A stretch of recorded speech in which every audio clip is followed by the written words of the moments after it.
क्या है? क्यों हमें यही बात कहनी पड़ रही है जो कभी गांधी जी को कहनी पड़ी, लाला लाजपत राय को कहनी पड़ी, विपिन चंद्र पाल को कहनी पड़ी, लोकमान्य तिलक को कहनी पड़ी, वही बात आज क्यों कहनी पड़ रही है? अब तो आजादी आ गई है, अब तो अंग्रेज चले गए हैं, अब तो ईस्ट इंडिया कंपनी भी नहीं है इस देश में, तब तो हम अंग्रेजों के गुलाम थे, ईस्ट इंडिया कंपनी के गुलाम थे, इसलिए हम स्वदेशी की बात करते थे। अब आजादी के 60 साल के बाद फिर स्वदेशी की बात क्यों करनी पड़ रही है? ये गंभीर प्रश्न है और वो प्रश्न मैं आपके सामने खोलना चाहता हूं। बात ऐसी है कि हमारे देश में 15 अगस्त 1947 को सत्ता हस्तांतरित तो हो गई, आजादी नहीं आई, स्वतंत्रता नहीं आई इस देश में। 15 अगस्त 1947 को गोरे अंग्रेजों से काले अंग्रेजों को सत्ता का हस्तांतरण हो गया, स्वतंत्रता नहीं आई, आजादी नहीं आई। क्योंकि स्वतंत्रता का मतलब है अपने तंत्र में जीना, आजादी का मतलब है अपनी व्यवस्थाओं में जीना। स्वदेश माने अपने देश की व्यवस्थाओं में जीना, अपने तंत्र की व्यवस्थाओं में जीना, तब हम स्वतंत्रता की बात कर सकते हैं। लेकिन आजादी के 60 साल के बाद तो एक भी तंत्र ऐसा बना नहीं इस देश में जो अपना हो। जिस संसद से कानून पारित होते हैं वो संसद अंग्रेजों की बनाई हुई है, वो अपनी कहां है? ये गोल गुंबद जो शून्य जैसा है, ये तो अंग्रेजों का बनाया हुआ ढांचा है 1927 में, जिसको महात्मा गांधी ने बहुत कड़े शब्दों में कहा था कि बम लगा के उड़ा दो इसको। गांधी जी के शब्द हैं ये। संसद को उड़ा दो, राष्ट्रपति भवन को उड़ा दो, क्योंकि वो वॉयसराय का घर हुआ करता था, गुलामी का प्रतीक है।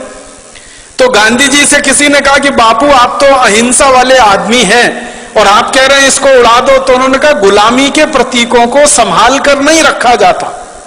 कोई देश दुनिया में ऐसा नहीं है जो अपनी गुलामी के दौर के प्रतीकों को साज कर, संवार कर, धोकर और पोंछ कर रखता। हमने रखा हुआ है। हमारा तंत्र जो संसद हमने बनाई है, दुर्भाग्य से जिसको हम संसदीय लोकतंत्र कहते हैं, ये तो अंग्रेजों का सिस्टम है पूरा का पूरा, जिसको इंग्लैंड में वेस्टमिनिस्टर सिस्टम कहा जाता है, उसको हमने दुर्भाग्य से पार्लियामेंट्री डेमोक्रेटिक सिस्टम कहना शुरू कर दिया, जो कहीं से भी पार्लियामेंट्री नहीं है और कहीं भी डेमोक्रेटिक नहीं। आजादी आई नहीं है, स्वतंत्रता मिली नहीं है। बस इतनी ही स्वतंत्रता और आजादी है जो मैं आपसे कह रहा था कि पहले गोरे अंग्रेजों का शासन चलता था, अब काले अंग्रेजों का शासन चलता है।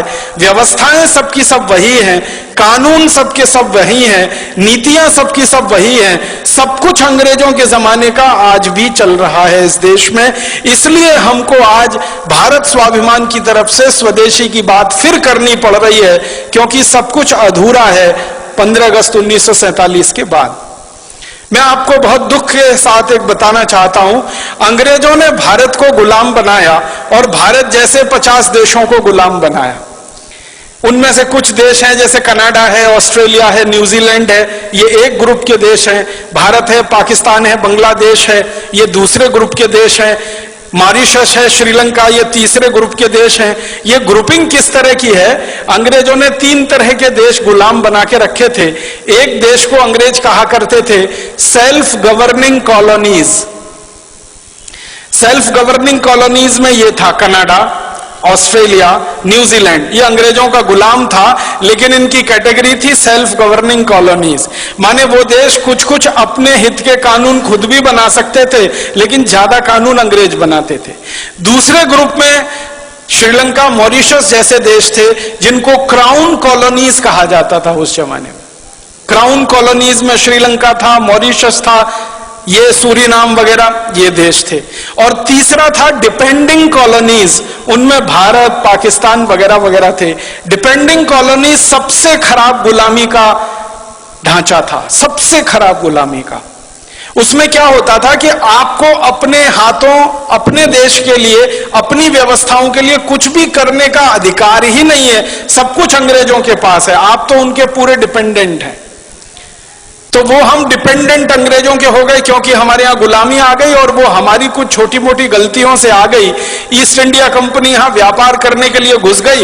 एक राजा था जहांगीर, उसने आगा न देखा न पीछा, लाइसेंस दे दिया व्यापार करने का। जैसे आजकल हमारे नेता विदेशी कंपनियों को व्यापार करने के लाइसेंस दे देते हैं थोड़े से पूंजी के लालच में कि विदेशी पूंजी आएगी, थोड़ी विदेशी पूंजी आएगी। इन मूर्ख नेताओं को यह नहीं मालूम है कि बाहर के बोतल के दिए हुए खून से कोई मरीज जिंदा नहीं बचता। अगर किसी व्यक्ति का खून बनना बंद हो जाए, अगर किसी देश में पूंजी का उत्पादन होना बंद हो जाए, तो बाहर की पूंजी लाकर किसी देश का विकास नहीं हो सकता। जैसे किसी मरीज के शरीर में खून बनना बंद हो जाए, तो बोतल का खून चढ़ाकर कितने दिन जिंदा रखेंगे आप उस मरीज को? आखिर उसको आज नहीं तो कल अपना खून बनाना ही पड़ेगा, तभी वो जिंदा रहेगा। वैसे ही पूंजी की जरूरत है, तो पूंजी उत्पादन का तरीका बढ़ाना पड़ेगा, बनाना पड़ेगा, न कि ये कि हम भीख मांग के हमेशा पूंजी लाएंगे। तो विदेशी पूंजी पर आधारित ये देश बनाने के चक्कर में सारे दरवाजे खोल दिए। आजादी मिलने के 50 साल भी पूरे नहीं हुए, सारे दरवाजे फिर खुल गए। फिर से विदेशी कंपनियों का स्वागत है। ग्लोबलाइजेशन है, लिबरलाइजेशन है, प्राइवेटाइजेशन है। हजारों कंपनियों को बुलाया जा रहा है। हर एक क्षेत्र में उनको व्यापार करने का लाइसेंस दिया जा रहा है। जिन जिन क्षेत्रों में हम व्यापार करते थे अच्छा, वहां भी उनको बुलाया जा रहा है। पानी बेचने के लिए विदेशी कंपनियां आ गई, आलू का चिप्स बेचने के लिए आ गई, टमाटर की चटनी बेचने के लिए आ गई, आम का अचार बेचने के लिए विदेशी कंपनियां आ गई, डबल रोटी पाव रोटी बेचने के लिए, अंडरवियर बनियान बेचने के लिए विदेशी कंपनियां, क्रीम पाउडर लिपस्टिक बेचने के लिए विदेशी कंपनियां। साधारण सी छोटी छोटी चीजों से लेकर हर बड़ी चीज तक सब कुछ विदेशी बेचेंगे इस देश में, ऐसा माहौल बनाया जा रहा है।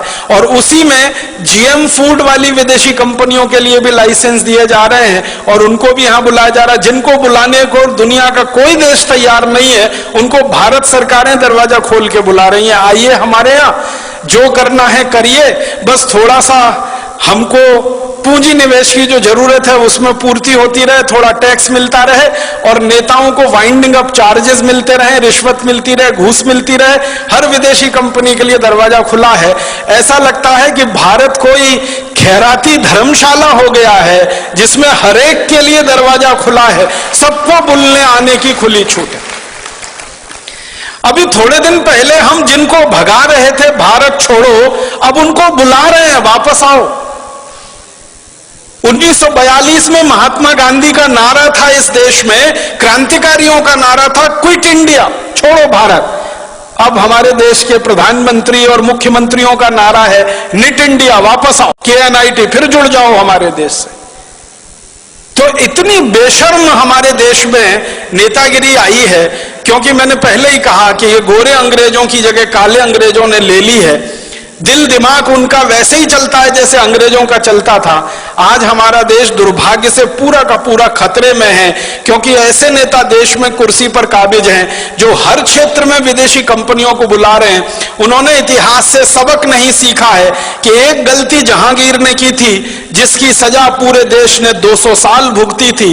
अब लग रहा है कि जहांगीर ही जहांगीर पैदा हो गए हैं।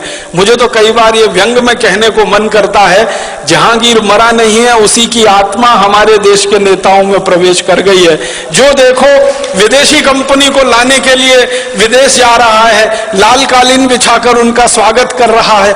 हमारा देश ऐसा हो गया। अब विदेशी कंपनियां घुस गई, हजारों की संख्या में घुस गई। इन कंपनियों ने जिंदगी के हर क्षेत्र पर कब्जा कर लिया। सवेरे आप सोकर उठें तो आपका टूथपेस्ट, बाथरूम में जाएं तो शेविंग किट्स, फिर नहाएं तो उसके बाद साबुन, फिर कपड़ा धोएं तो उसके साबुन, फिर बाहर निकलें तो कपड़े पहने, जूते पहने, चप्पल पहने, क्रीम पाउडर लिपस्टिक इस्तेमाल करें, सब कुछ विदेशी। सवेरे से शाम तक, रात को सोने जाएं तो मच्छर भगाने वाली अगरबत्ती भी विदेशी, और जिस मच्छरदानी में सोए वो मच्छरदानी विदेशी, जिस बिस्तर पे सोए उसका गद्दा विदेशी, गद्दे के ऊपर चादर विदेशी, सब कुछ विदेशी हो गया। 50 साल पहले तक इस देश में स्वदेशी स्वदेशी स्वदेशी स्वदेशी मंत्र हुआ करता था। आज इस देश के नेताओं ने विदेशी विदेशी विदेशी सब बना दिया। तो आजादी के 60-62 साल में हर क्षेत्र में विदेशीकरण जब हो रहा हो तब स्वदेशी की बात करनी ही पड़ेगी। और आजादी के 60-62 सालों में जब हर क्षेत्र में परावलंबन बढ़ रहा हो तो हमें फिर स्वावलंबन की बात करनी ही पड़ेगी। इसलिए स्वदेशी से स्वावलंबन की बात आज हमें करनी पड़ रही है। मैं आपको एक बहुत खराब बात कहना चाहता हूं, लेकिन वो आपको जानना जरूरी है एक सच के रूप में। हमारे देश में आजादी जब आने के लिए आंदोलन चल रहा था, संघर्ष चल रहा था, तो नेताओं के 2 वर्ग थे। एक वर्ग था नेताओं का जो ये कहता था संपूर्ण आजादी चाहिए और अपनी शर्तों पर चाहिए, क्योंकि कोई भी देश दूसरे देश को गुलाम बनाए ये उसके संवैधानिक अधिकार का हनन है। किसी भी देश को गुलाम बनाना किसी भी सभ्यता में, किसी भी संस्कृति में, किसी भी समय में परमिसिबल नहीं है, उसकी अनुमति नहीं है। तो एक वर्ग था देश में नेताओं का, जिनमें लाला लाजपत राय, विपिन चंद्र पाल, लोकमान्य बाल गंगाधर तिलक, अरविंदो घोष, भगत सिंह, ऊधम सिंह, चंद्रशेखर आजाद, सुभाष चंद्र बोस, अशफाक उल्लाह, राम प्रसाद बिस्मिल, ये सब क्रांतिकारियों की एक लंबी सूची है जो ये मानते थे कि आजादी चाहिए, स्वतंत्रता चाहिए और हमारी शर्तों पर चाहिए, अंग्रेजों की शर्तों पर नहीं। लेकिन इसी देश में एक दूसरा वर्ग था नेताओं का जो ये कहता था कि ना आजादी चाहिए ना स्वतंत्रता चाहिए, हमको तो अंग्रेजों की साठगांठ करके सरकार चाहिए। ना आजादी चाहिए ना स्वतंत्रता चाहिए, अंग्रेजों के साथ कुछ दोस्ती हो जाए, एक खराब शब्द है, कोलिशन बन जाए अंग्रेजों के साथ, गवर्नमेंट हो जाए हमारी।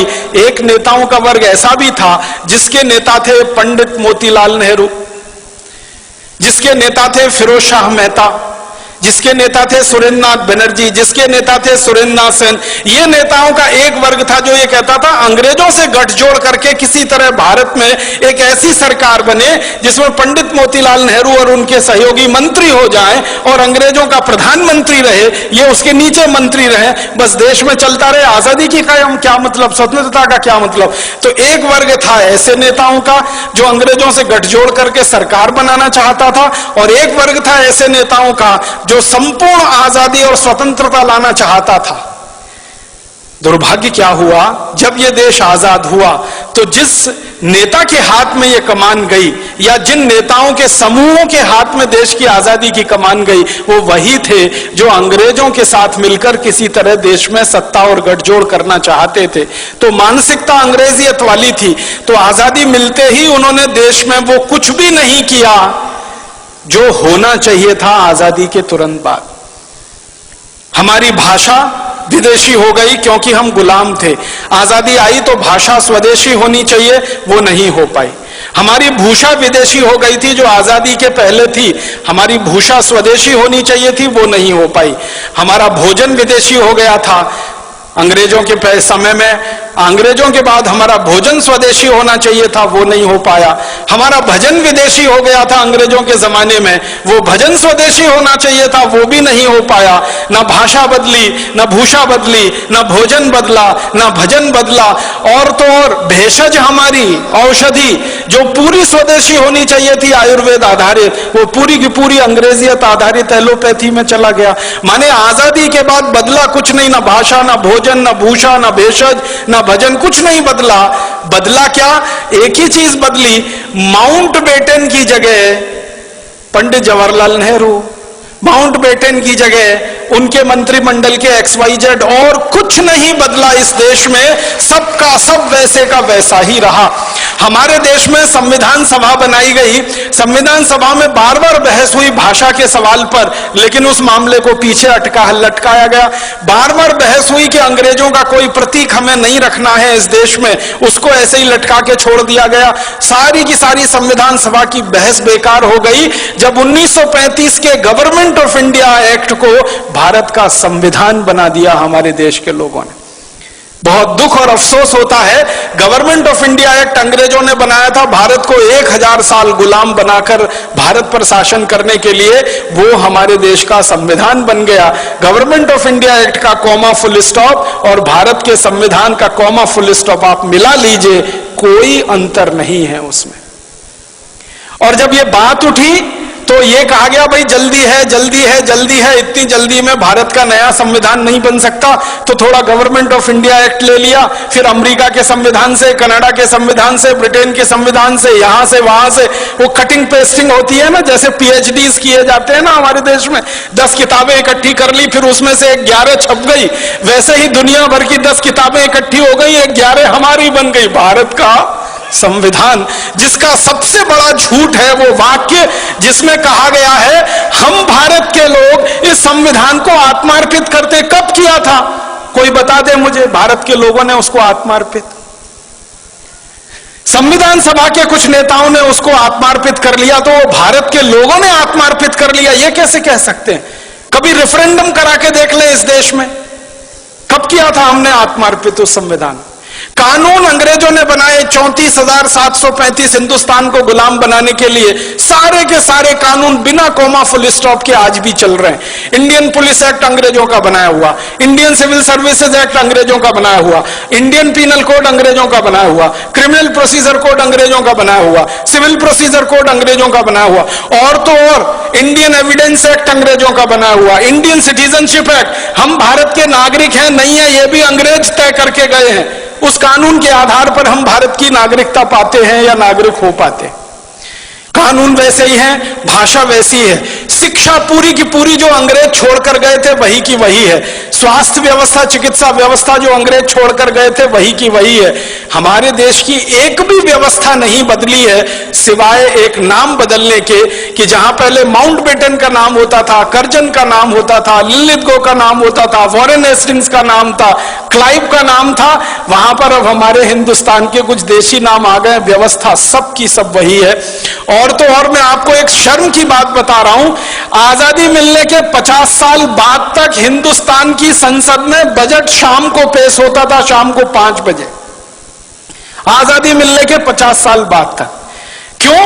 जब हमारी संसद में शाम के 5 बजते हैं तो लंदन की संसद में सवेरे के 11:30 बजते हैं, ब्रिटिश संसद में सवेरे 11:30 बजे किसी को सुनना हो बजट तो अंग्रेज सुन सके, इसके लिए आजादी मिलने के 50 साल बाद तक, सन 1997 तक बजट शाम को 5 बजे आता रहा।